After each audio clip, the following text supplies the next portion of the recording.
Software కంపెనీలో అయినా చిన్న కిరాణా షాపులో అయినా ఎక్కడైనా మనం పని చేసేది ఎందుకు?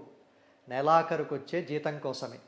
కానీ ఆ జీతం ఇవ్వడానికి యజమాని ముప్పు తిప్పులు పెడుతుంటే, వచ్చే వారం ఇస్తా, వచ్చే నెల ఇస్తా అంటూ మన కష్టాన్ని తక్కువ చేసి చూస్తుంటే మన మనసు ఎంతలా క్షోభిస్తుందో కదా. సరిగ్గా ఇలాంటి పరిస్థితి గురించే వందల ఏళ్ల క్రితమే సుమతి శతకంలో బద్దెన ఒక అద్భుతమైన పద్యం చెప్పాడు. ఆ పద్యం వినండి. అడిగిన జీతం బియ్యని మిడిమేలపు దొరను కొల్చి మిడుకుట కంటెన్, వడిగల ఎద్దుల గట్టుక మడిదున్నుకు బ్రతకవచ్చు మహిళో సుమతి. దీని అర్థం ఏంటో తెలుసా?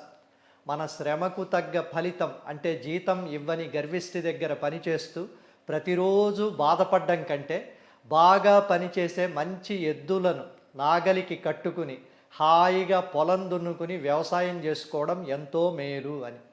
నిజానికి కొందరు ఇప్పుడు ఇలానే ఉద్యోగం వదిలి హాయిగా వ్యవసాయమే చేసుకుంటున్నారు. ఇక్కడ వ్యవసాయం అంటే స్వయం ఉపాధి అని అన్వయించుకోవచ్చు.